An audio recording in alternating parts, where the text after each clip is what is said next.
قصور district press club کے صدر عطا محمد قصوری عمرہ کی سعادت حاصل کرکے واپس پہنچنے پر شاندار استقبال کیا گیا، جہاں پر ایمرا web TV journalist group کے چیئرمین چودھری سلیم نے سینئر صحافیوں، عہدیداران اور دوست احباب کے ساتھ بڑی تعداد میں شرکت کی۔ تقریب میں عطا محمد قصوری کا پرتپال استقبال کیا گیا، مبارکباد پیش کی گئی اور ملکی سلامتی اور خوشحالی کے لیے خصوصی دعا بھی مانگی گئی۔ مزید تفصیلات جانتے ہیں قصور سے ملک علی احمد کی اس رپورٹ میں۔ قصور ڈسٹرکٹ پریس کلب کے صدر عطا محمد قصوری عمرہ کی سعادت حاصل کر کے وطن واپس آنے پر ان کے اعزاز میں ایک پروکار تقریب منعقد ہوئی۔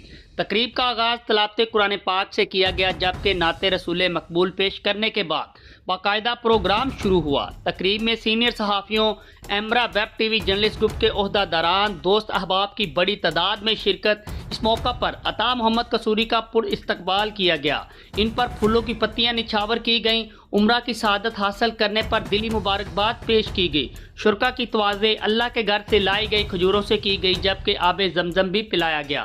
تقریب سے چودھری سلیم، عطا محمد قصوری، سینئر صحافی بابا یوسف آرائی، عمران شہزاد انصاری، سید ذوالفقار علی شاہ، سردار جاوید عاشق ڈوگر، محمد احمد چودھری، باقر کمال ازدی نے خطاب کرتے ہوئے عمرہ کی سعادت کو اللہ تعالیٰ کا خاص فضل اور عظیم روحانی نعمت قرار دیا۔ مقررین کا کہنا تھا کہ ایسی بابرکت سعادت کسی خوش نصیبی سے کم نہیں۔ اس خوشی میں دوست احباب کی شرکت محبت، اخوت اور خلوص کا خوبصورت اظہار ہے۔